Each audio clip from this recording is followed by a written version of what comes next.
afternoon. This is SaSeshen. Welcome to the channel. Welcome to the stream. Still getting used to, this. Today, I figured we would start in the afternoon. I just really need to figure out, how best to reach you and how best to deliver, this kind of content.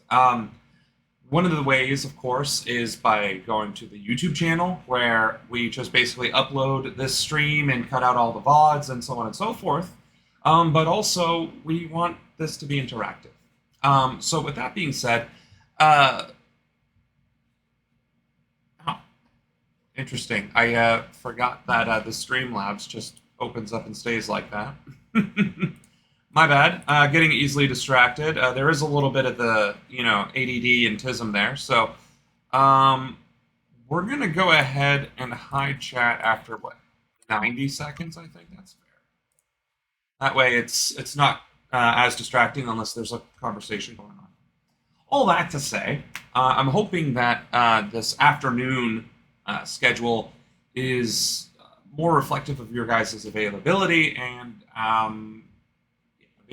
yes, and desire to get on Twitch and listen to, I guess me stumble over my words as a streamer, not necessarily as a politician and your future president. Hello, Oshun. Thank you for joining us.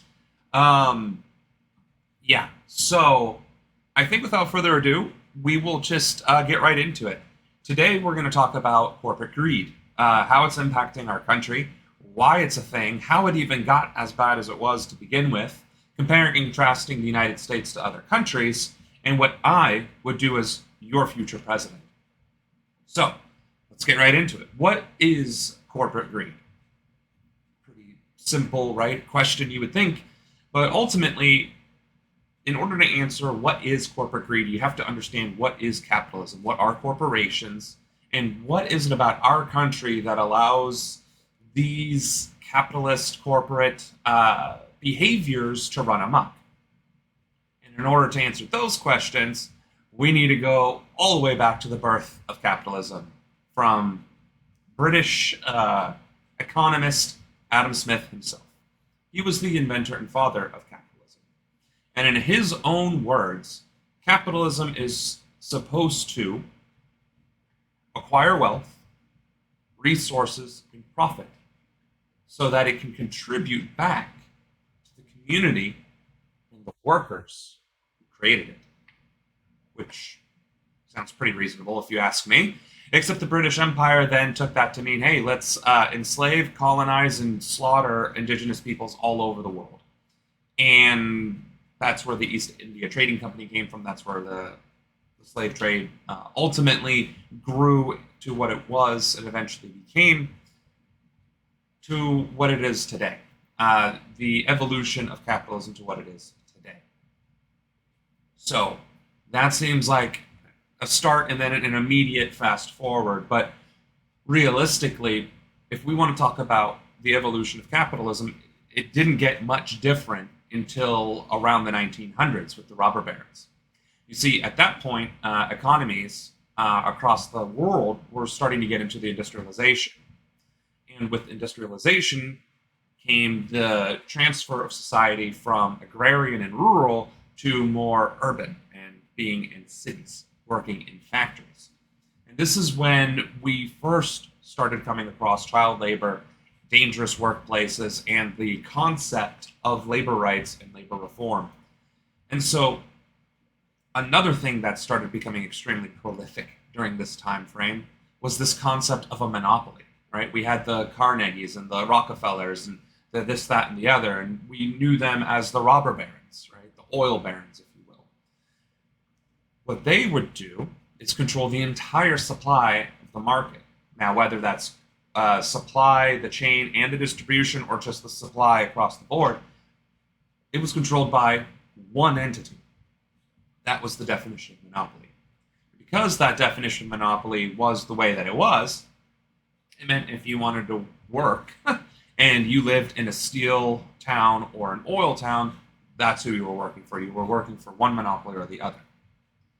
Because of this, you didn't have a choice. You didn't have a say in your pay. You didn't have a say in your rent. You didn't have a say in anything else. That's where the workers' towns came from.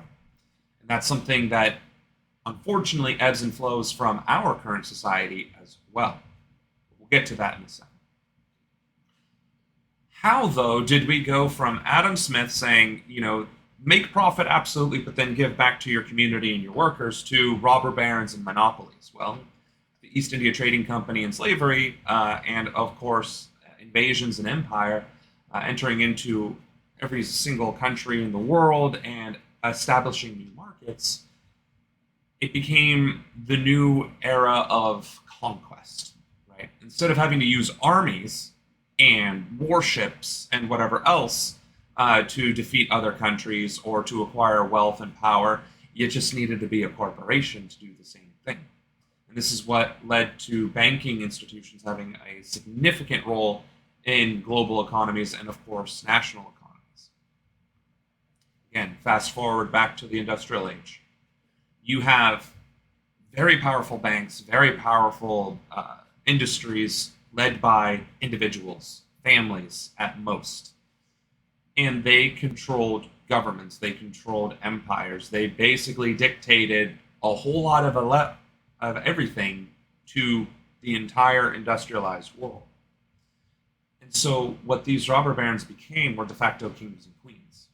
Mostly kings. I don't think there were many, if any, that were women. Feel free to fact check me. I could be wrong on that. That being said, it is a power structure, right? Being wealthy, being a monopoly, being all these things is one thing on paper, right? Well, they're just rich. They're just business owners. But what they are is controlling a population. They are controlling a society. They are dictating towards people like you and me, to this very day, of course. And when you have that much authority, that much control, you can influence things like politicians, like social progress, like innovation, like industrialization and urbanization. Despite it being necessary to develop industry, you would be shocked at how suppressive that was back in the late 1800s, early 1900s, preventing people from building their own homes, going to their own grocery stores, establishing small businesses, because doing so would compete with the corporate-owned marketplaces, housing, and other similar businesses of the day. And so when you absolutely smother any sort of dissent, any sort of competition, not only are you a monopoly, you're an authoritarian as well. But of course, authoritarianism is usually ascribed to politics, some form of government or some form of leadership, but authoritarianism is a one-size-fits-all. If you're authoritarian, guess what? You don't have to be in politics. You can be an authoritarian CEO or landlord or head of the household. At the end of the day, authoritarianism is not limited to politics. And so taking those robber barons and the monopolies and the labor towns, if you will, eventually people started banding together saying enough is enough. And instead of it being peasant uprisings, serf uprisings, exodus of the plebeians, slave uprisings, what have you, it was workers' strikes, right? Workers shutting down factories, burning down factories, refusing to work, and then being accosted by either paid thugs or the military. And that's how unions were formed. Eventually, in around the 1920s, I believe, is when the first union was born, and they also established the first real working conditions and labor rights. And you can imagine people hated it in power from that point forward, and that's true. Historically, unions have always been attacked, vindicated, villainized, and invalidated throughout all of history. However, their growth and their influence in society became stronger and stronger over time, peaking at around the 1960s. And this is because people were fed up with the way things were. People understood that it needs to be better and that their children deserve better and that this society that they were building through this industrial age was getting better, easier, more luxurious, more accessible. And so should then the working conditions so that it can be enjoyed. Now, part of the insidious nature of this evolution, if you will, was the fact that some of the robber barons, specifically Ford, he encouraged the 40-hour work week and the weekend. Not for any sort of, like, empathy or, what's the word I'm looking for here? Kindness. That's generosity, if you will. It was so he could sell more cars.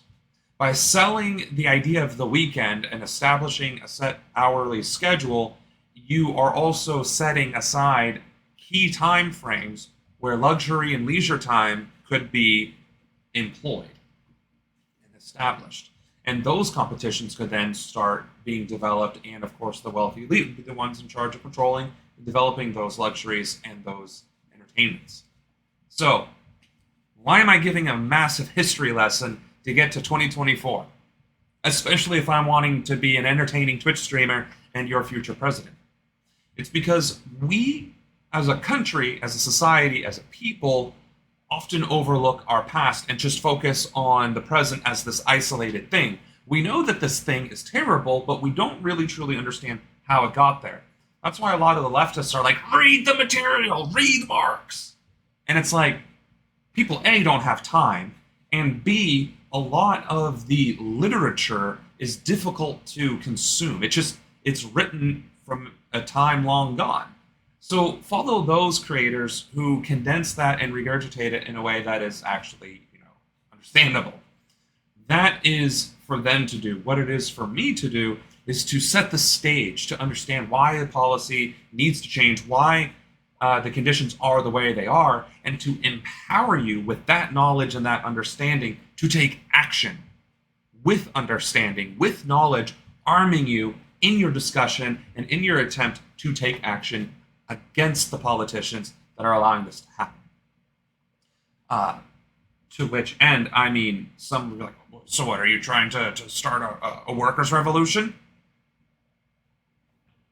If we could, absolutely. It takes a lot of people, and a lot of people working together to accomplish that. Are you trying to overthrow the capitalism in America? Not really. For two reasons. Overthrowing capitalism will just replace it with something else unless we collectively engage in establishing an economic system that is fair and equitable for the masses in the first place. It's just like with revolution. It's just like overthrowing a regime or a government. If you topple the dictator or the terrible president or the fascist or the whatever, you don't change the way things are, you just keep everything the same, except you get rid of everybody that's currently in charge and replace them with similar people. The people that you like who don't fundamentally act different, eventually 10, 20 years down the road, you're going to get the same thing. It's why when the establishment of our own country, for instance, we had slavery, we had negative relations with indigenous peoples, and that continued until 1865 with the Civil War. And then we fought each other, and then not much changed. We changed slavery to indentured servitude through prison labor. And we were still fighting wars against indigenous Americans, violating their rights, violating their lands. Oh, to this very day, we are doing so. Right? Nothing is fundamentally changing because our leadership as a core isn't changing, and our engagement in the process is declining, which is making that homogeny that much more entrenched. However, that is why we are here today, doing this stream, is to break that cycle of repetition, that cycle of destruction and apathy. Right? If we want to make a difference, we have to participate, but I get it. Not everybody can go knock doors. Not everybody has money to donate to campaigns. Not everybody wants to run for office. Trust me, I've done it. It sucks. It is not for everyone. And in all honesty, the way elections are ran anyway in this country isn't fair to the layman regardless. Like, you need tens of thousands upon millions of dollars to run for pretty much any office, depending on where you are. And that's insane. That shouldn't be the case. That shouldn't be how any of this works, but it is. Same thing with voter rights and registration. Why is it that there is no universal voter registration? It's not like the government doesn't have your social security number or your date of birth, and that you have to file a death certificate with the government It's not like these things can't be tracked and traced. To which, how do we deal with corporate greed? First, we need to establish accountability. Colloquially, that is referred to as regulations. Now, regulations, big scary word, especially if you're a conservative watching.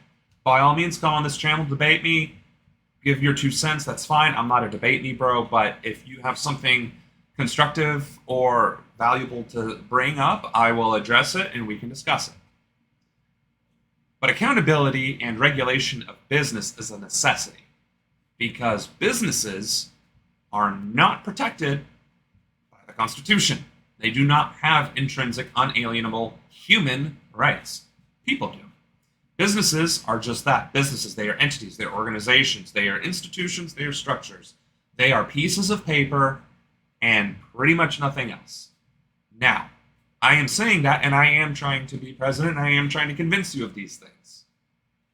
Why would I say something so patently against what is understood and adhered to in this country?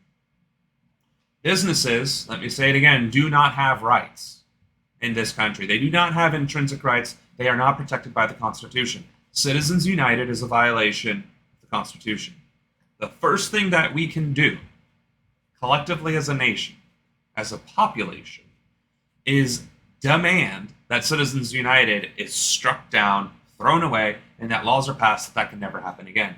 Money as free speech is a problem. Wealthy people being able to literally buy elections, congressmen and senators, is a problem. And this isn't hyperbole. This isn't, tinfoil hat nonsense. Michael Bloomberg himself, during the Democratic debates, let it slip. It's like, yeah, I bought 25, I supported 25 congressmen. You can Google that. That clip is certainly still floating around YouTube. I am certain of it. That's the first step. Well, okay, SaSeshen, how are we going to overturn Citizens United when nobody listens to us and they'll shoot protesters and send the National Guard after kids on campus grounds for protesting genocide? What luck are we going to have when those very same people are going to come after me? To your point, there are more than one ways to skin the proverbial cat. Protesting is absolutely one of them. There's such thing as boycotts. Certainly could do that. We could have a national worker strike. We essentially had that in 2020 with the government shutdown. And if you don't believe me, take a look at the facts. In, what was it, April of 2020, March of 2020, the government shut down. Nobody could go to work except for essential employees. And the gross domestic product of the United States of America was slashed, or lost, by 33%. And that was what? 22 trillion back then, so $7 trillion was lost in 2 months because people like you and me didn't go to work or were laid off. I was actually laid off during that time, so I couldn't work if I wanted to. A worker strike actually happened in this country inadvertently in 2020, and the impact was companies lost their minds, they lost their money, and government had to bail them out hand over fist. And instead of bailing out and helping the citizenry to the tune of, anything whatsoever, a $1,400 check one time to cover our $2,000 monthly rent, the government bailed out corporations and businesses and then forgave it outright without any sort of tax event occurring, which normally with loan forgiveness there is. Different conversation. However, corporations are the ones who hammered out those details. Corporations are the ones who bought and paid for those congressmen and those senators to pass those laws, to pass those bills, to bail them out and leave us in the lurch. And that is why I say, if we continue to allow things to go unabated, these kinds of circumstances and events will only continue and get worse. So again, what can we, the people, do about this? How can we combat these insurmountable odds? How can we combat $44 trillion of net wealth of our nation's wealthiest individuals and most powerful, wealthy, moneyed corporations? We can collectively make our elected officials' lives as miserable as humanly possible. I'm having power surge issues here. It looks like we're still good. All right. We can make our elected officials' lives completely miserable. What do I mean by that? Protesting outside of their home? I mean, that's certainly one thing, but that requires doxing their addresses. And I don't have the tools and resources or the skills to do that. We could, however, call their hotlines, their office phone numbers. Just inundate their offices, their satellite offices, their businesses. Most of these people own businesses still and run them in some form or fashion with phone calls and emails, or even written letters, consistently and constantly. And it doesn't take much effort. Any given city in this country has at least a few elected officials. And any given city in this country has at least a couple hundred people. Typically, it is not a couple hundred people who call their mayor's office every single day, who call the courthouse every single day, who call the state representatives, state senators, the governor every single day. Imagine if you took 5 minutes out of your day to call every single one of your elected leaders and demand that they push for greater regulation of corporations, that they push for greater oversight over corporations, that they revoke or strike down Citizens United at the federal level. Imagine if 270 million voting age American citizens did this every single day for about 5 to 15 minutes tops, because you have to dial and get through the line or whatever. And if phone calls make you icky and whatever else because of anxiety or whatever other reason, send an email. I mean, advocating for the use of AI is, of course, a little tricky. I, of course, wish to regulate it as well. That being said, there are automations out there that aren't AI and whatever else that are completely free to use. You could just type up emails. You could create as many email accounts as you desire. Draft those emails, hit send, schedule them. If we started collectively flooding the inboxes of every single elected official and demanding change, guess what would happen? Doesn't matter how much money the corporate elites send to these elected officials. If we are irate and taking productive action that cannot be ignored, they have to do something. They have to do something. So what we can do is force their hand collectively. And that is what I am advocating for. Regardless of the topic, whether it's corporate greed, whether it's universal health care, education, ending the war in Palestine and Israel, stopping sending arms to Ukraine, the whole thing, right? Whatever your issue is, legalizing cannabis for all I care.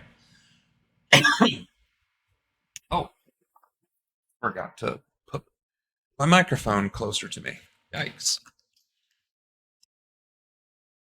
It doesn't matter what we do, what our policy is of choice, the one that we have near and dear to our heart, so long as we take some sort of action and declare a desire and an actionable outcome of that policy that we individually care about, we can achieve action and reform. And that's the point. That is the point that I want to convey to all of you. That is the point that I will reiterate and reiterate on this stream until I'm as big as Hasanabi, and then me and him will debate live, and I will say the same thing. Hassan, I see you're going crazy again. Time out. We need to do actual call to actions. This is how you structure the call to action. This is the script for your call to action. Bam. This is how you do it. Hi, state your name. I'm calling your office because you have the ability to impact this type of reform, this type of legislation, and I would like to see it done as a constituent in your district under your area of responsibility. Click. Same thing with emails. That is how hard it is. Now, you might be asking, well, how do I find out this information? Great question. Glad you asked it. What you do is you go to the Googly, you type in contact my representative, you hit enter. And when you hit enter, you will see house.gov, you'll see usa.gov, you'll see congress.gov, commoncause.org, ussenate.gov, citizens count. You'll see a boatload of responses, of pages to go to where these contact informations are either stored outright directly, or there's APIs that condense them based on your address that you would then input. That is how difficult it is to get re-engaged in our civic processes. Now, I get it.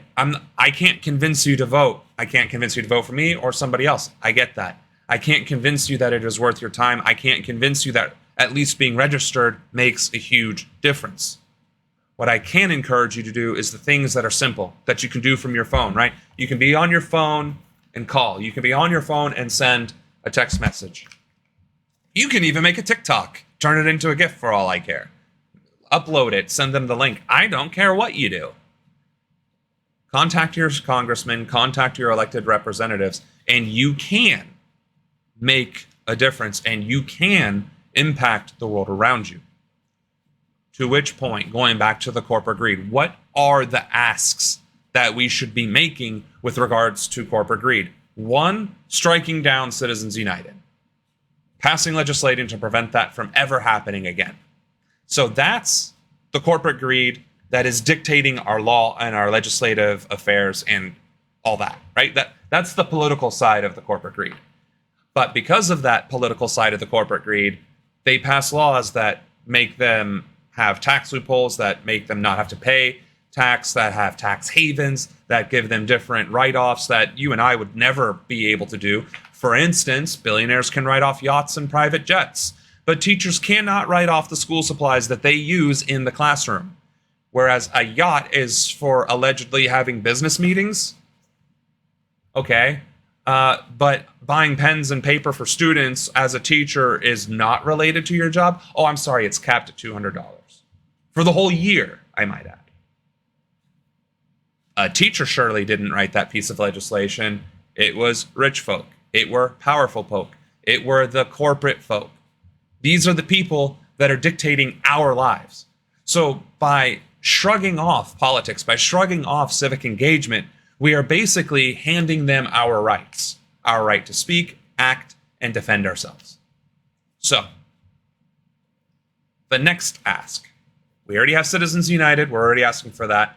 We're asking for that to be struck and then laws to be passed to prevent it from happening again. With that would come a more public option for running for office, which is fantastic. Regulation of corporations. Now, regulation is a huge, broad subject and topic that is not universal, right? Because regulating, say, the pharmaceutical industry would be different than regulating the oil industry. Yes, we want safety and we want quality and we want this, that, and the other. But realistically, what we need to do is hold corporations accountable for price gouging and withholding and extracting profits from workers. What do I mean by that? Obviously, the price gouging, I think we're pretty clear on that.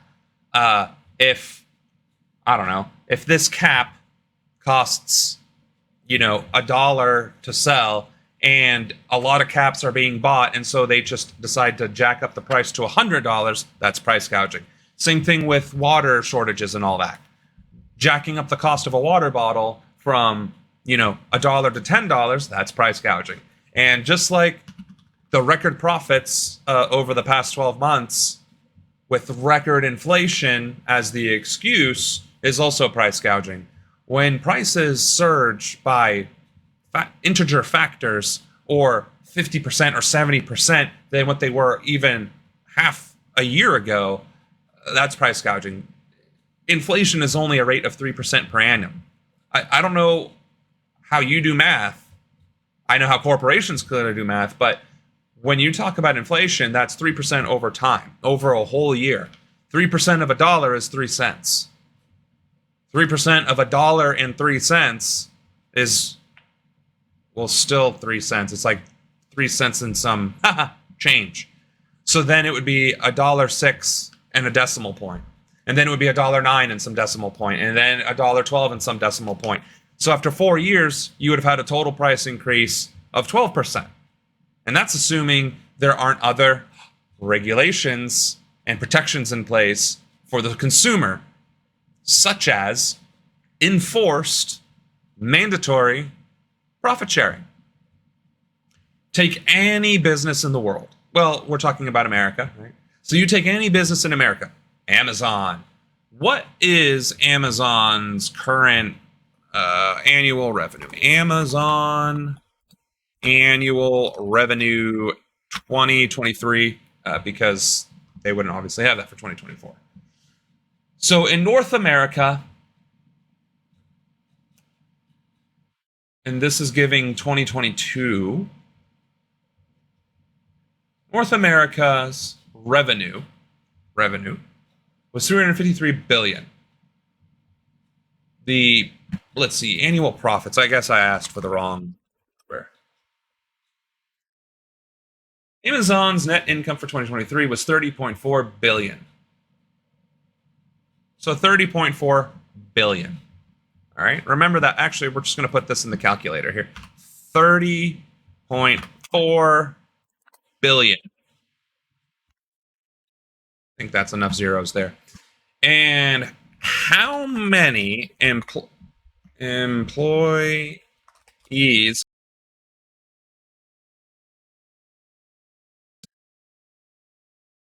About 1.1 million employees. So remember that 30.4 billion we were talking about? Let's divide that by 1.1 million. Now, let's see. How can I just stick this calculator onto the stream? I don't think I can, or at least I don't really know off the top of my head how to do that quickly. What do you think it is? Every single employee in North America amounts to 1.1 million workers, whether that's the drivers, whether that's the sorters, the boxers, like the people who box the stuff, the maintenance technicians. We'll even include management, IT, and administration folk. All of the above, right? 1.1 million workers for Amazon in the United States of America. $30.4 billion in U.S. profits. The average salary of an Amazon worker is like, what, $12, $16 an hour, right? And for those of you that don't know how much that is, $12 an hour is under $25,000 a year. If Amazon were mandated to share the profits between its entire workforce in whole, and 100% of its profits to every single worker in America, each worker would get $27,636.36. That is how much profit each employee, regardless of warehouse worker, forklift driver, bagger, sorter, what have you, each of the 1.1 million workers in America generate profit of $27,636.36. And the average worker at Amazon doesn't even make that much. So, what are profits, real quick? Profits are all of the revenue minus the costs and whatever's left over.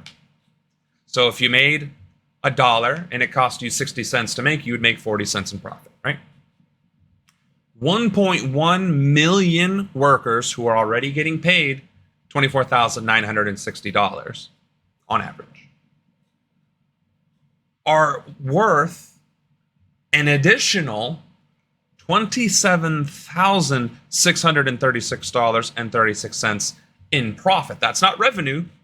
It's a different number. But that is the profit that they generate that they could take also home, net. And that's the point.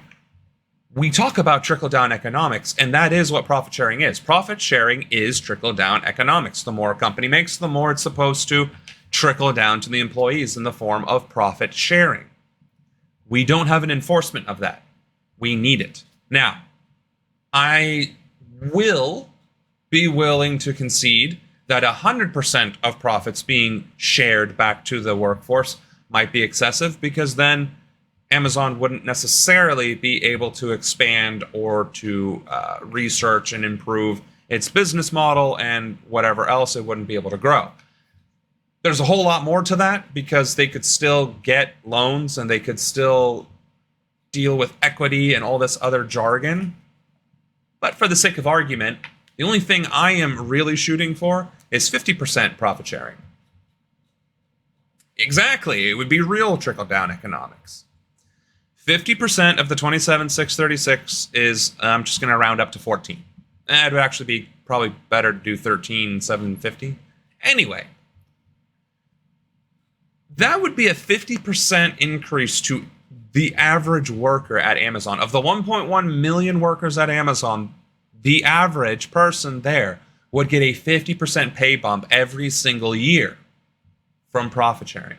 Now, imagine, if you will, if you had $13,700 or $13,800 of disposable money that was handed to you tax-free at the end of the year. What would you do with that money? Especially if you're only making $24,960 before taxes. After taxes, depending on where you are, you would probably be only getting 65% of that.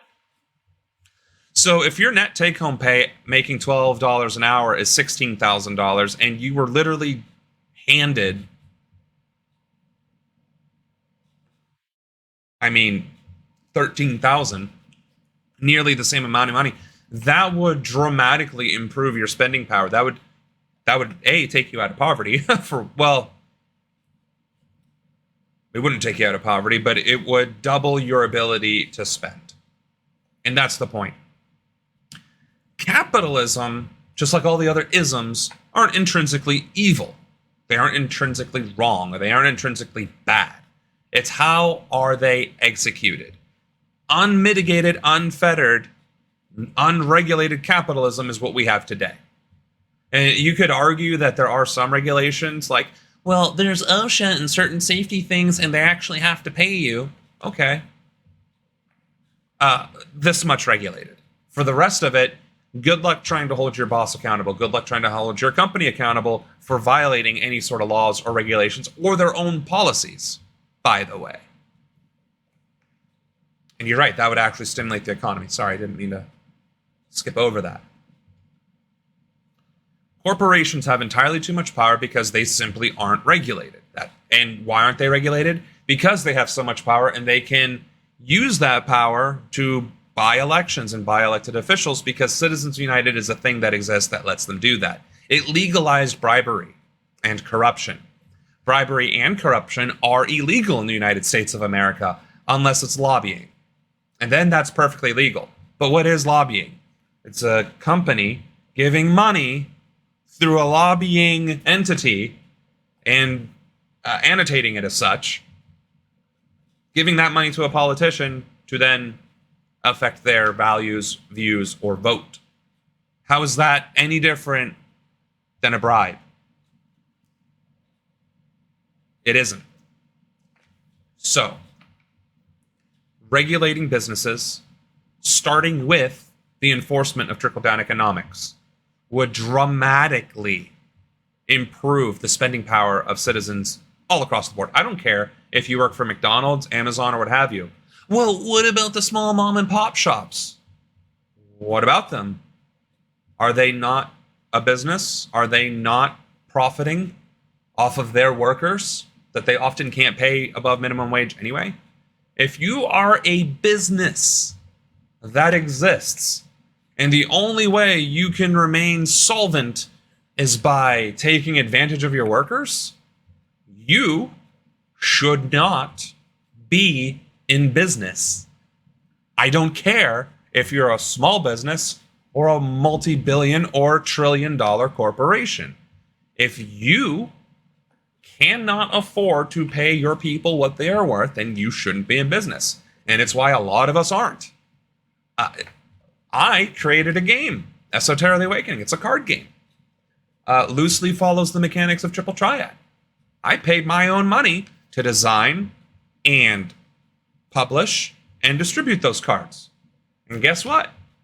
I can't afford to hire artists or videographers or marketers or anything. I can't afford nobody's help. So why would I then go out and say, yeah, I'll pay you minimum wage to do X, Y, and Z, and then not pay you, but then take all the benefits of your labor and your skills? That's not how that works. So why do we allow corporations to do it? Why do we allow Amazon to do it? Why do we allow McDonald's to do it? Raytheon. Chase. Pick a giant corporation. Why do we allow them to do it when we wouldn't be able to get away with it ourselves, and we shouldn't be able to get away with it ourselves? So, the enforcement of trickle-down economics, the enforcement of profit sharing. That's the second key regulation that we need. First, get rid of Citizens United and ensure it can't be recouped. Second, enforced profit sharing. What this does, aside from preventing price gouging, as it were, or at least if there is price gouging, at least the people can then maybe pay for it, but accountability. That's the third thing that we need. If a corporation is actually committing a crime such as price gouging, they need to be held accountable, which is ironic because price gouging is a crime, and it is against the law, and it is enforceable, and we're not doing it for whatever reason. So we need a task force that'll actually enforce it. We need judges that aren't bought and paid for to enforce it. We need a citizens oversight committee to be like, no, we need to get on that nonsense and stop it. So, accountability is the third thing we need. And then the fourth thing we need is to obviously establish safety practices that are unique to each industry, but enforceable to each industry, and audit them across the board. So, auditing would be the fourth major reform that we need to address corporate greed. Now, well, even if we do all that, the cost of everything will go up. The cost of everything went up without any of that crap happening and without any other justification than they wanted to raise the prices. Minimum wage hasn't gone up. Cost of living has. Cost of food has. Cost of goods have. Your wages haven't gone up. They're paying less taxes now than ever before, and prices keep going up. So I get that there might be this, well, we are propagandizing in this country to believe in the almighty, corporation and that they can do no wrong. And if we raise prices, then Big Macs will become $30. But guess what? A McDonald's meal is $30 now, and minimum wage is still $7.50 or whatever. Oh, and McDonald's pays less taxes now than ever before. So every lie, every fear, scare tactic they have ever passed, well, if we raise the minimum wage, we'll have to raise prices, or we'll have to get rid of jobs and replace it with automation. They have been doing that regardless. Hence, accountability. We need more accountability reforms, and we do that by collectively demanding them through phone call or little emails from our handy-dandy digital device and harassing the Jesus out of our elected representatives until they have no choice but to capitulate. Protesting and airing grievances to our government does not mean only signs and pickets and all that other stuff. You have all the power you need to protest right here. Right here. I don't care if you have a Nokia brick from the 90s. What would it be? It would be like 1111, 2222, 334, whatever. I don't actually remember, but text it out on your Nokia if you have to. I don't care. Protesting is civic engagement. Civic engagement is protesting. Taking control over your life and engaging in politics is civic engagement. It is your civic duty. It is your obligation and duty as a citizen And it also has the added benefit of improving your own life, your own quality of life, and that of your neighbors. Again, if you make $12 an hour and you work for Amazon, and all of the stuff that I just said came to pass, and forced profit sharing at 50%, you would get over $13,000 every single year. You would be basically doubling your income. Of course, that goes into a slightly different subject. Why aren't we being paid more outright if they could? Because it's not regulated. And the more we can regulate, the more that we can enforce, the more that we can mandate and dictate to corporations who do not have any constitutional rights whatsoever. They do not have the right to exist. They do not have the right to exist the way that they are. They do not have the right to suppress or oppress. They do not have any rights whatsoever. And I will say that loud and proud and strong every single day of the week. Corporations do not have the right to exist in the United States of America. They do exist, and they have been granted rights through legislation because they serve a purpose in society, right? Ideally, we would all be able to be self-sufficient, or we would be more communal, which we were, by the way. I would be, say, the carpenter. Your neighbor would be a farmer. Their neighbor would be a cobbler. Their neighbor would be a seamstress, what have you. I get it. Well, how are we going to have a commune and make cell phones? To be fair, that is a valid criticism. In the areas that aren't necessary to life, as in food, clothing, shelter, right? Everything else is a luxury. Luxury is where industry is supposed to come into play. Luxury is something that you should spend your money on, and that is something that can be more of an institution or an organization. And they should have certain protections, right? Like they shouldn't be able to just get robbed or murdered. They should have access to their ideas, right? Their what do you call it? Their intellectual property.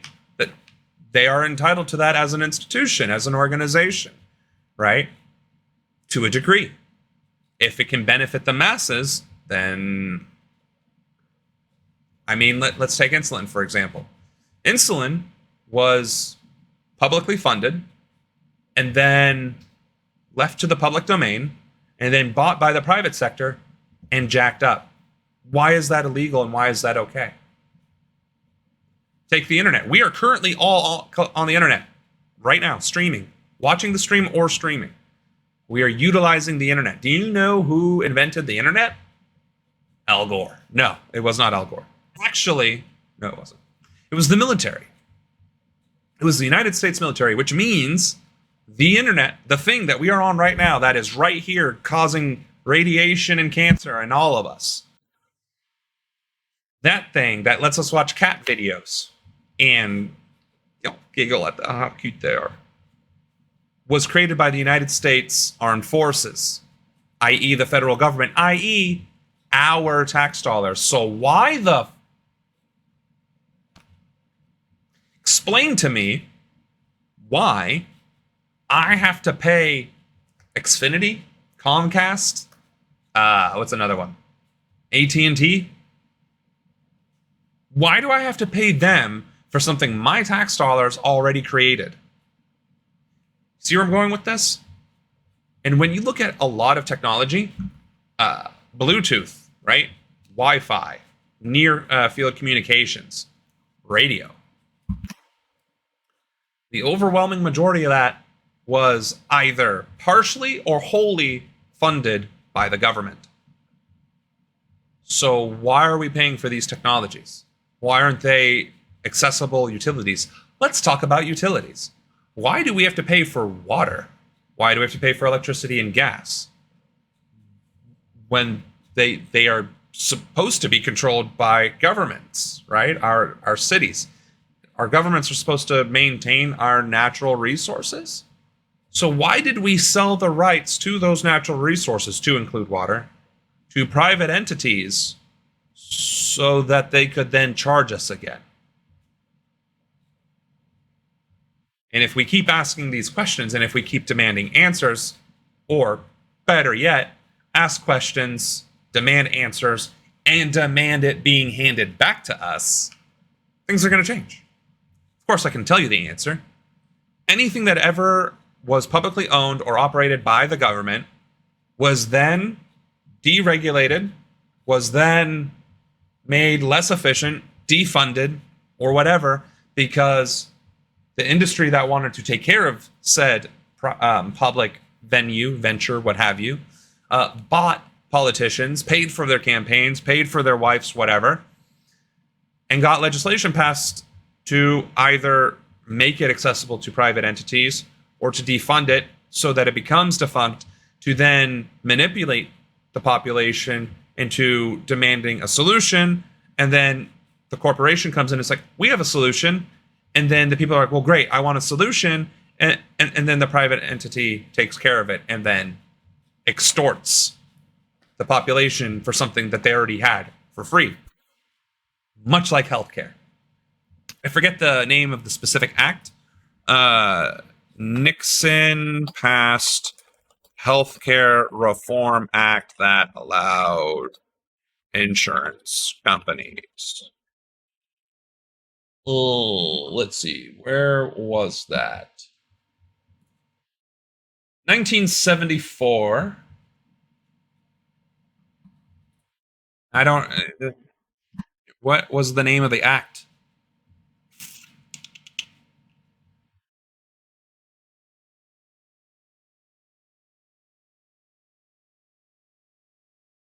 All I'm seeing is Ways and Means Committee and every other dumb thing under the sun.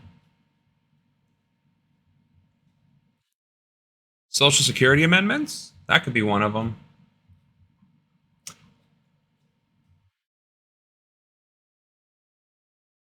My internet research skills on the fly of live fact-checking could use a little bit of help, couldn't they? Point being, it was Nixon.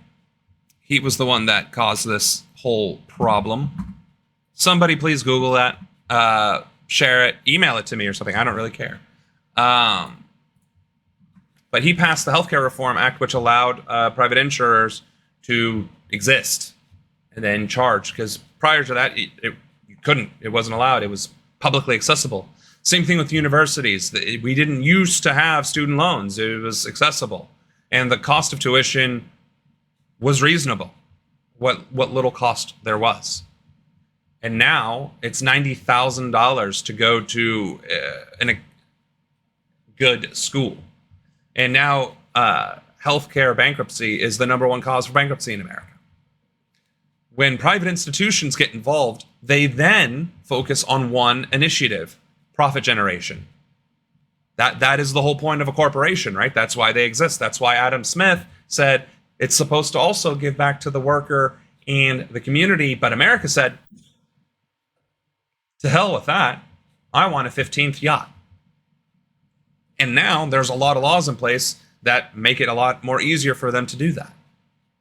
Anything that is privatized could and probably should be regulated at the public sector. Now, what do I mean by that? Our natural resources, our healthcare, our education should all be publicly funded, publicly owned, especially pharmaceuticals, insulin, vaccines, EpiPens, all that fun stuff. Publicly funded, publicly owned, controlled, and operated. Well, wouldn't that raise my taxes? If you go to my previous stream where I discuss universal healthcare reform and how it would be funded, the answer is no. But there's a lot more discussion on that. When you get private institutions involved, they only have one desire, and that's profit. And what generates more profit? Cutting costs. Where are you going to cut costs? Wages and quality. If you have less quality water, less quality electricity, internet, utilities, healthcare and education, guess what happens to the population?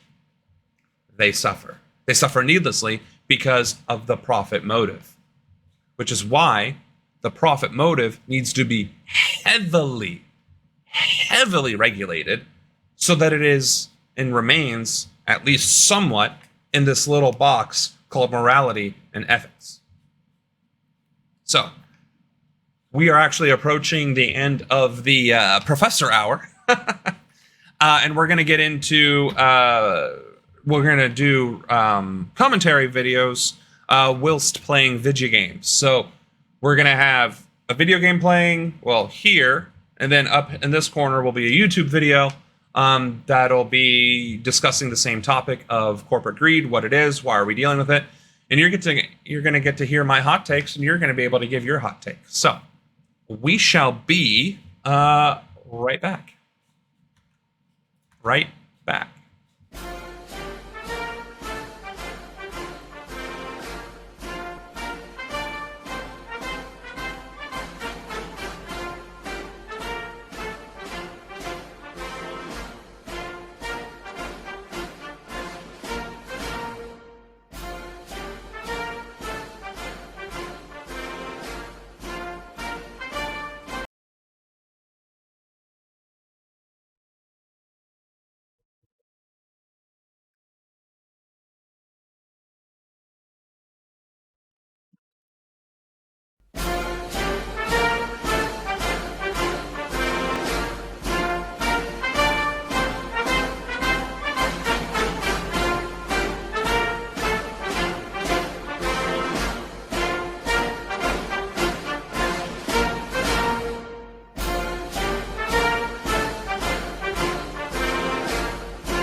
And we're back. All right, so we're playing Final Fantasy XIV. We got ourselves some corporate greed, and we're going to listen to The Ring of Fire. Building your online business? Not to be confused with... Go to Wix.com and set up your store on a single integrated platform. A fantastic new report came out last week showing that the majority of the price increases that Americans have been paying for the last 2 years is not, in fact, due to inflation. Those increased prices that you're paying when you go to the grocery store or when you fill up at the gas pump or when you buy literally anything anywhere, you're paying a higher price than you were before the pandemic. That much is true. But 53%, according to this report, 53% of that increased price you're paying is due to 100% unfettered corporate greed. That is what this study, put together by the Groundwork Collective, has proven. So yeah, we did have inflation. We still have inflation. That was gonna update inflation was very high for a very long time, and that caused prices to increase. But what happens when we enter these periods of hyperinflation? We don't have to speculate about what happens because many of these corporations were very open and honest with us, and they told us. There have been reports in The Lever. There have been reports in The Intercept. Pap and I have talked about them repeatedly on America's Lawyer. These CEOs, these corporate leaders are on the record admitting that when we enter periods of hyperinflation, like we did after COVID and everything reopened, what they do is they use that as an opportunity to go ahead and just boost their prices anyway to increase their bottom lines. So he took a minute to get to the point, which is what I was waiting for. Sorry. Obviously, this isn't something to disagree with. This is absolutely something that I agree with, and that we just got done talking about to a greater or lesser degree, is that inflation is this natural phenomenon in economics, no matter what kind of economy it is, that over time, the value of currency goes down due to inflation, which means, or is simply described as that. 50 years ago, a dollar was worth more than it is today because of 50 years worth of inflation. That's just the reality. When you couple that with price gouging, corporate greed, and unscrupulous business practices, such as with the housing market, where in the 1980s, you could buy a house at triple your annual salary, the current market is closer to 6 or 7 times your annual salary. It's not inflation, that's greed, that's corruption, that's price gouging. I believe this gentleman is going to get a little bit more into that detail. So instead of, let's say if we had 10% inflation, corporations would experience 10% increase in the cost of doing business. And they pass that 10% on to us. Understandable. It sucks, but it's understandable. But instead of... Actually, I will disagree. It is not understandable. It should be illegal to pass that cost on to us. That's another way to curb inflation. And it's also a way to hold price gouging and check. And some people are going to be like, well, wait, well, if the cost of goods goes up by 10%, of course they're going to have to raise prices by 10%. Says who?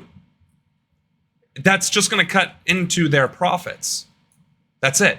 That increase of 10% of cost is going to cut into their profits. And if their margins are only at the 10% level to begin with, they shouldn't be in business, because that's stupid business practices. That's just dumb.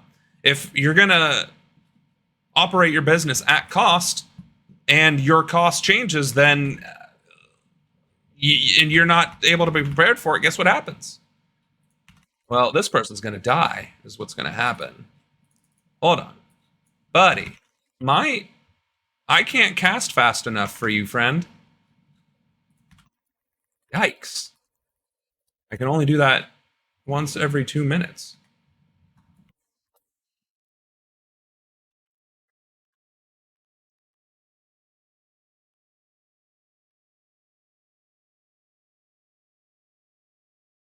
Anyway, we'll see if this tank listens or not. Let's see if the free market is in fact free.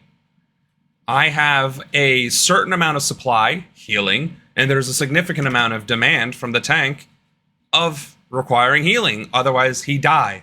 We all die. Interestingly, that actually works for an economy too. If people need money in order to survive and they aren't given money, guess what happens to the people? They die. And when people die, they aren't in the industry. They aren't participating in the economy, which means what? The economy suffers, which means people or corporations choose to then cut their costs. Costs they like to cut?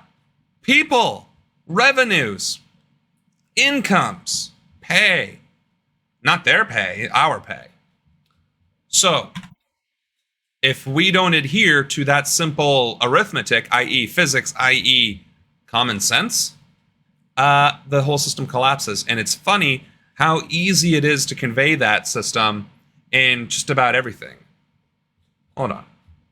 Why is the screen tearing? I purposely put the graphics on a very low setting to avoid that.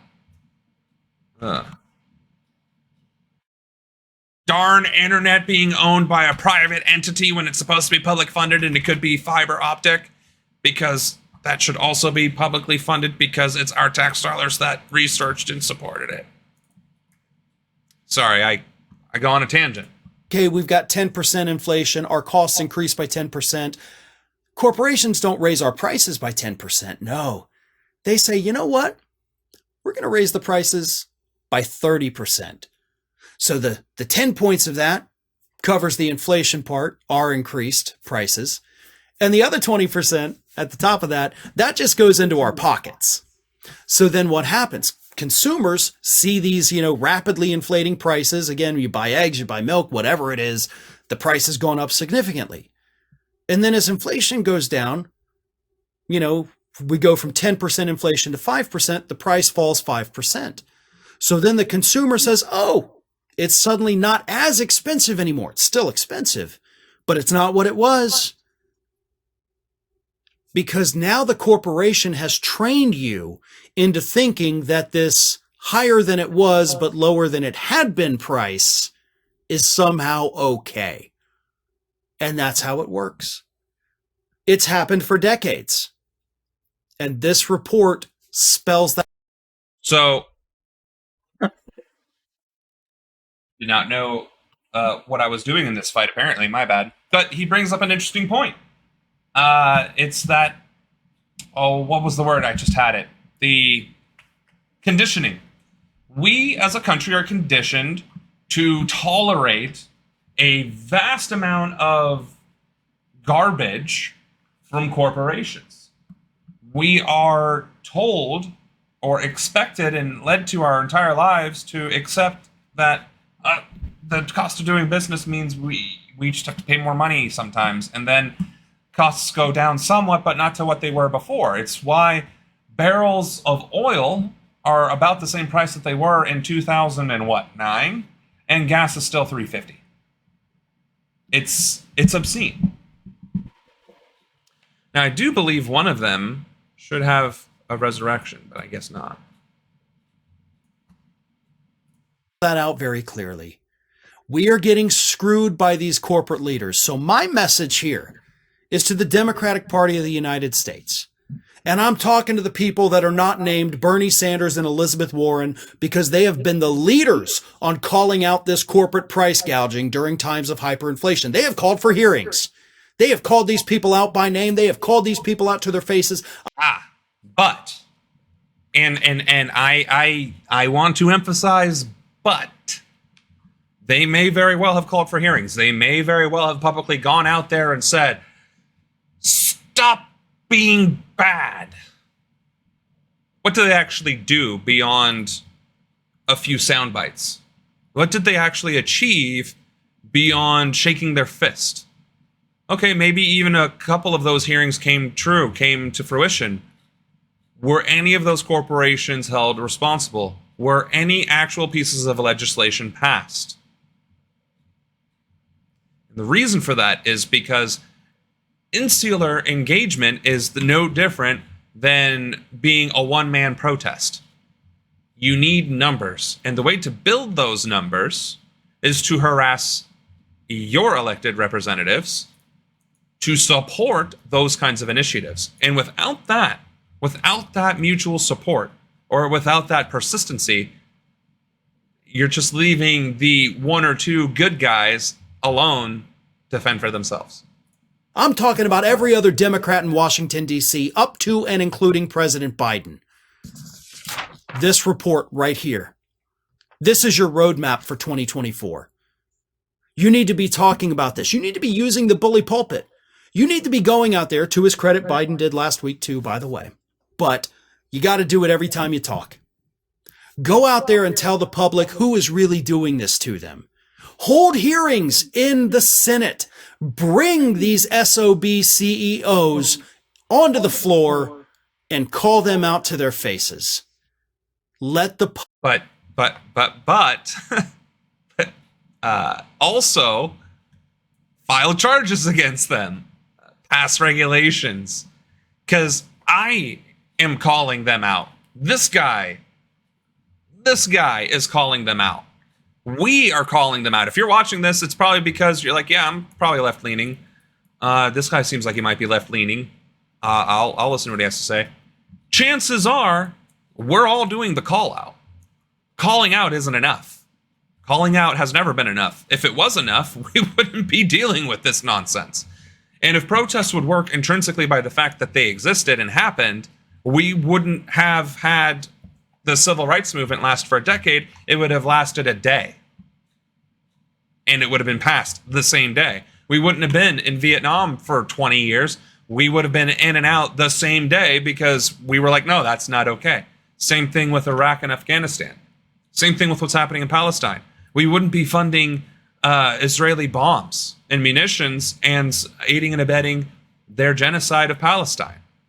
If protests worked intrinsically, we would have a significantly better society, which is why call-out culture is not sufficient.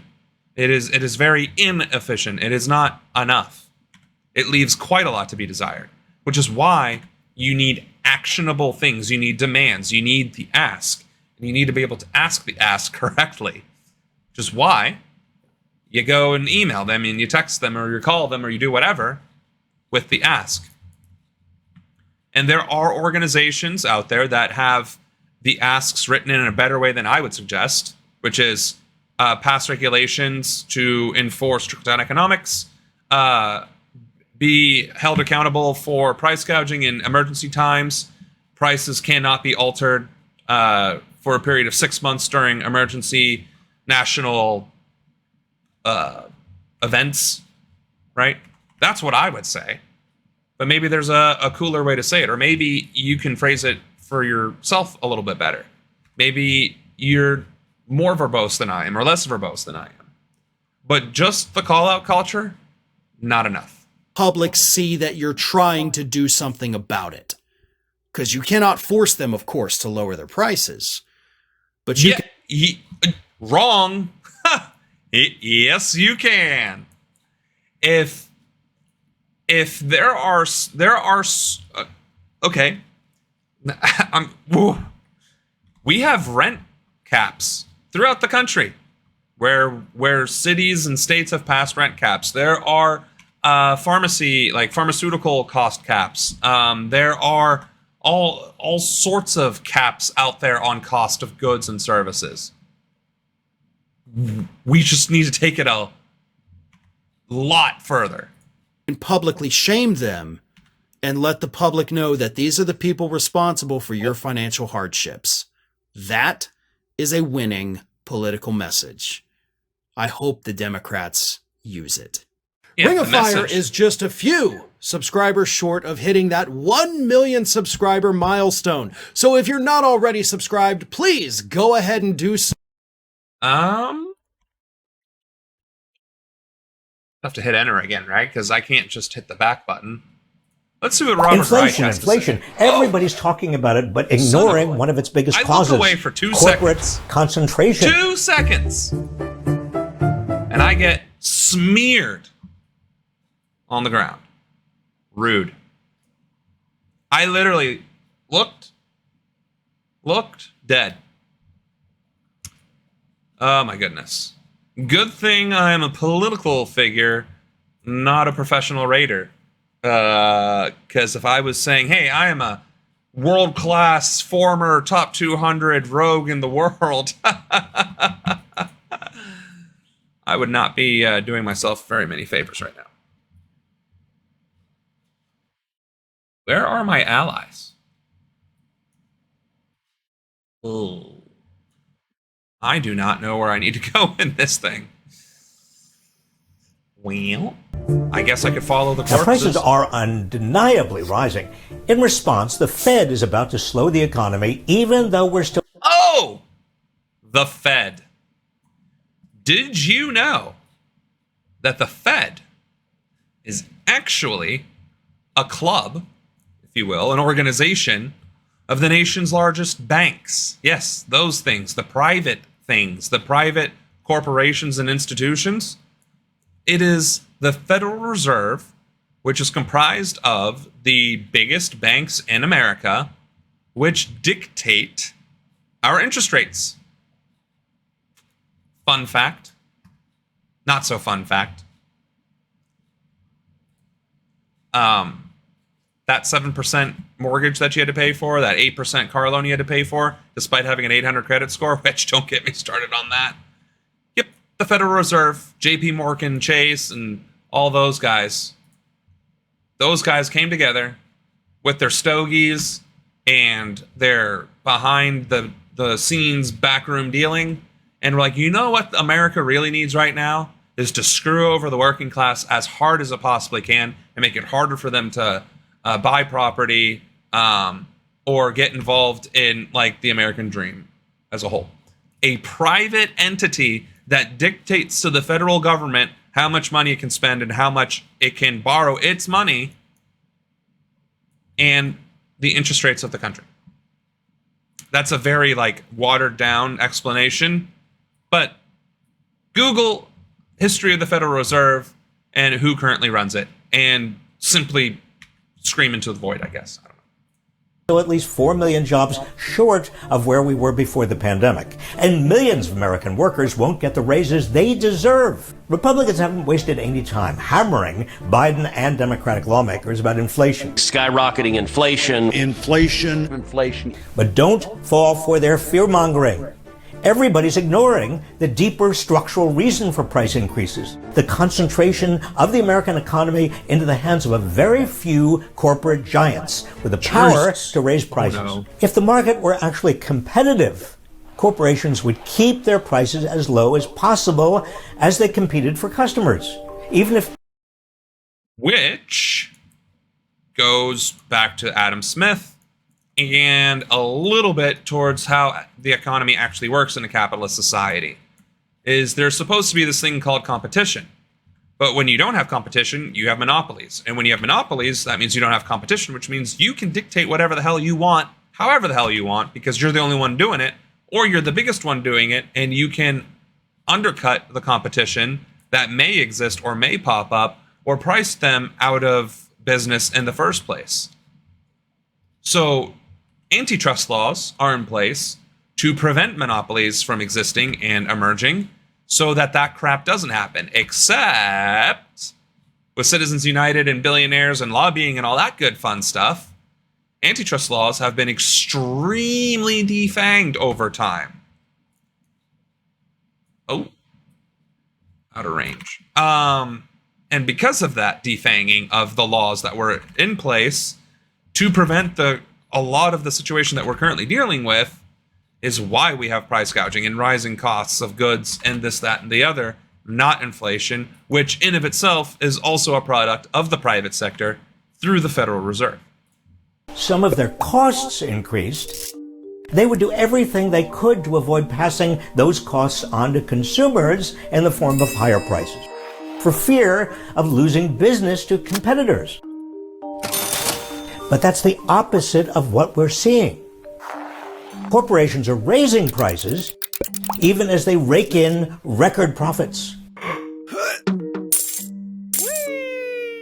Corporate profit margins hit record highs last year. You see, these corporations have so much market power, they can raise prices with impunity. So the underlying problem isn't inflation per se, it's lack of competition. Corporations are using the excuse of inflation to raise prices and make fatter profits. Take the energy sector. Only a few entities have access to the land and pipelines that control the oil and gas powering most of the world. They took a hit during the pandemic as most people stayed home. But they are more than making up for it now, limiting supply and ratcheting up prices. Chevron, Exxon have doubled their profits. This isn't about inflation. This is about price gouging. Or look at consumer goods. In April 2021, Procter & Gamble raised prices on staples like diapers and toilet paper, citing increased... How disgusting do you have to be as as a business to be like, you know what? You know what we should really raise our prices on? Diapers. You want to know why we're going to raise prices on diapers? Because babies make a mess. And babies are going to continue to make messes. And people are going to continue to have and make babies. That is a evergreen product that will never not need to be bought. So let's raise prices on that. And you know what else people do? Wipe their tushies.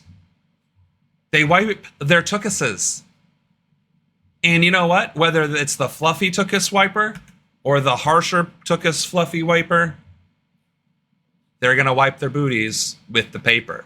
So let's just exploit that fact as hard and as far as we can. That's disgusting. That's just, that to me is like Joker and comic book, villain levels of just petty evil. Why? Costs in raw materials and transportation. But P&G has been making huge profits. After some of its price increases went into effect, it reported an almost 25% profit margin. Looking to buy your diapers elsewhere? Well, good luck. The market is dominated by P&G and Kimberly-Clark, which not entirely coincidentally raised its prices at the same time. Another example. In April 2020, yeah, you might like baby wipes, but guess who owns those bad boys too? All right. I think I maxed out my poetics a while ago. Oh. So what gear can I even get? Let's see. I have level 90 gear, level 80 gear, level 70 healer gear. Probably have level 60 healer gear. Yeah, right there. Level 50 healer gear, so I can't do that. And now I need to figure out where to go for my poetics. All right, Robert. 21. PepsiCo raised prices, blaming higher costs for ingredients, freight, and labor. It then recorded $3 billion in operating profits through September. How did it get away with this without losing customers? Pepsi has only one major competitor, Coca-Cola, which promptly raised its own prices. Coca-Cola recorded $10 billion in revenues in the third quarter of 2021, up 16% from the previous year. Food prices are soaring, but half of that is from meat, which costs 15% more than last year. There are only 4 major meat processing companies in America, which are all raising their prices and enjoying record profits.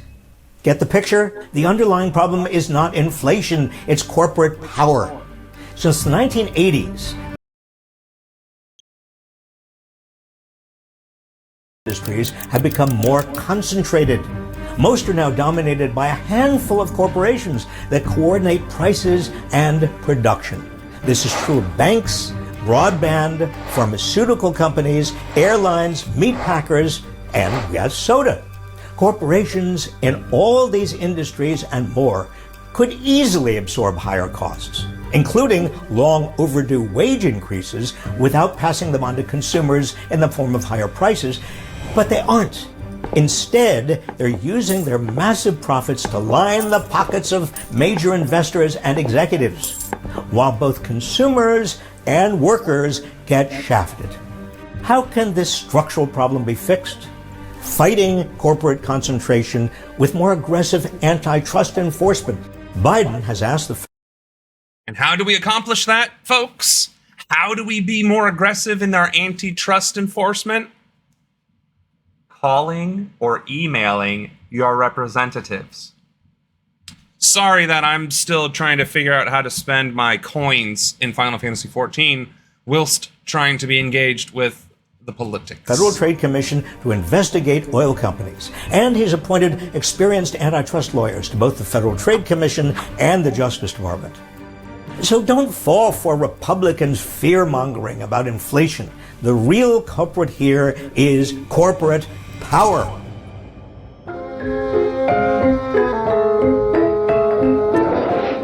Well, listening to people that we agree with is kind of hard to talk about.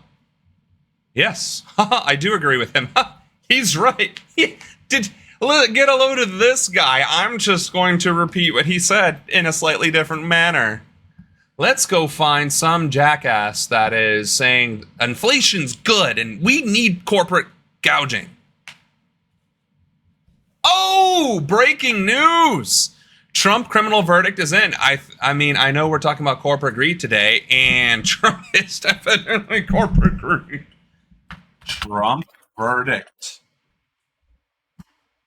This has got to be live, right? No living being should ever eat processed food for every single meal. I guess we will play this. Immediately is pivoting to the November election, saying that is when the true verdict will be delivered in this country, that verdict by the American people when they vote in this presidential race. Mary Bruce, our chief White House correspondent, obviously covering any reaction from the White House, any reaction from President Biden. Has the Biden campaign engaged at all on the news just moments ago that the former president, for the first time in history, has been found guilty on 34 felony counts? David, we are still awaiting any kind of official response from the campaign, though our team has heard that there were cheers inside the Biden headquarters in Wilmington as the verdict was read. Look, President Biden has been very careful in the last weeks not to comment on this trial. That, I have been told, will now change now that we have a verdict.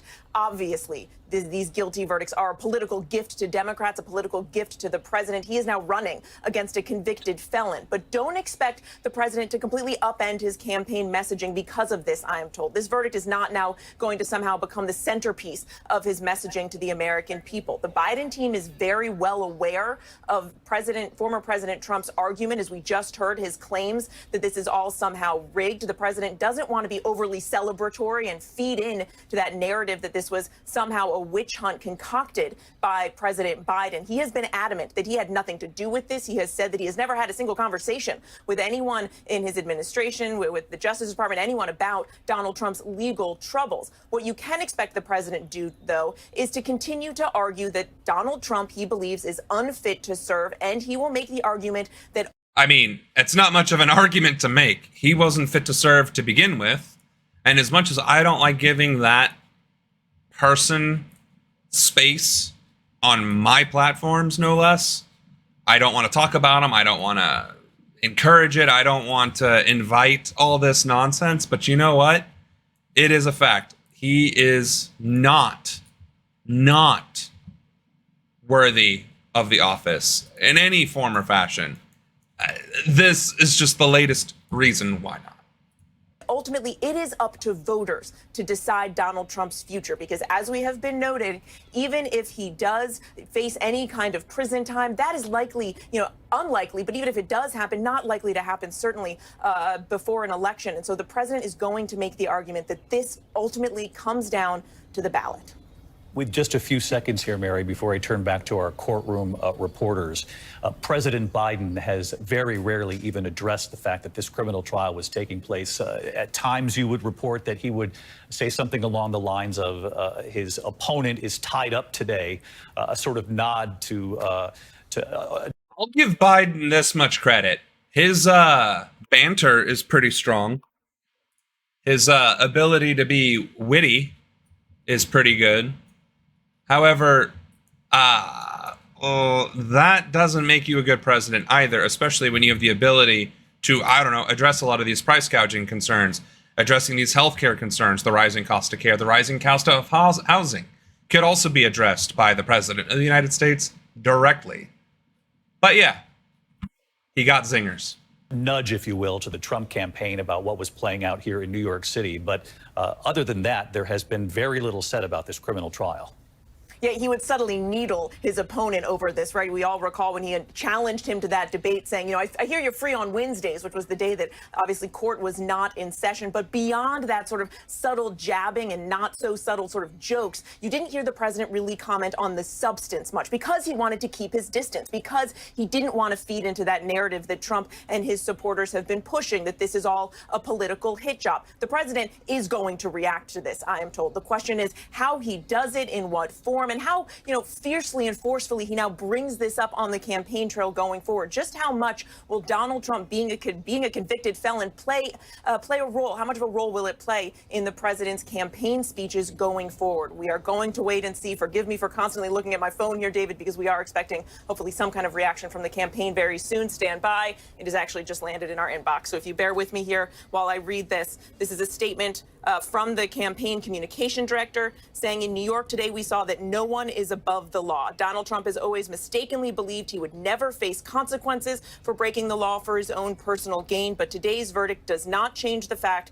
that the American people face a simple reality. There is still only one way to keep Donald Trump out of the Oval Office, at the ballot box. Convicted felon or not, Trump will be the Republican nominee for president.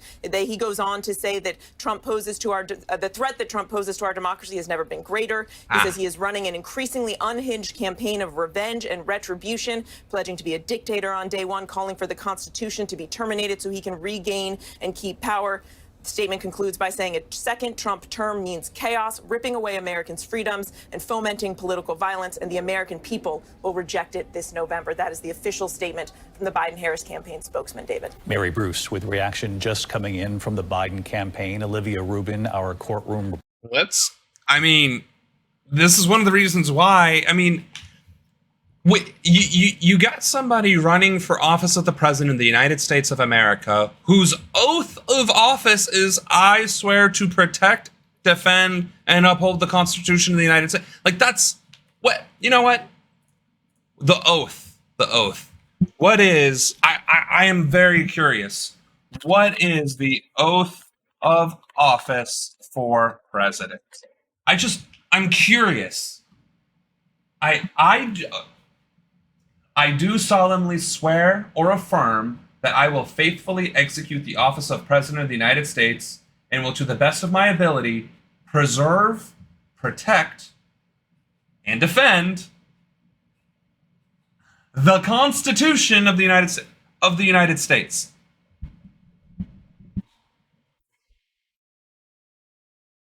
And he wants to that's why I don't talk about this clown. He shouldn't be that's treason. Let's look up the definition of treason in America. Oh, I'm sorry. I think the one specific definition of treason in America is aiding and abetting a foreign power. I think that's what's specifically in the Constitution. It's wow. Levying war against them or in adhering to their enemies, giving them aid and comfort. No person shall be convicted of treason unless on the testimony of two. Okay, fine. So it's not treason. What do we call that then? Sedition? Sedition definition. Conduct or speech inciting people to rebel against the authority of a state. We'll go with that. Trump is committing sedition every single time he says we need to get rid of the Constitution. Why isn't he being charged? Oh, why does that not instantly make him ineligible? Porter, part of our investigative unit here at ABC News.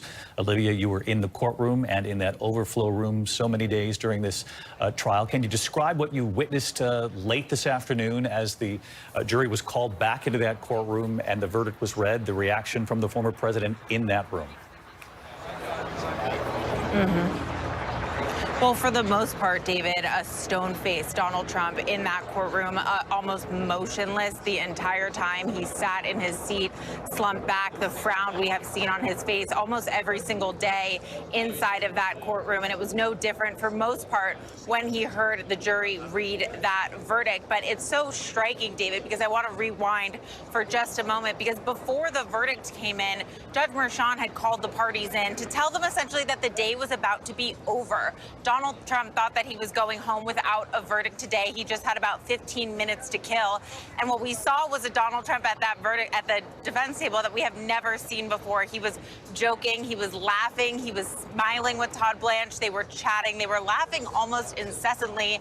Todd Blanche laughing so hard at one point, doubling over that his forehead almost touched the table in front of him. They thought that they were going home today. It seemed without a verdict. It was almost a jubilant, giddy Donald Trump, but that changed very, very quickly when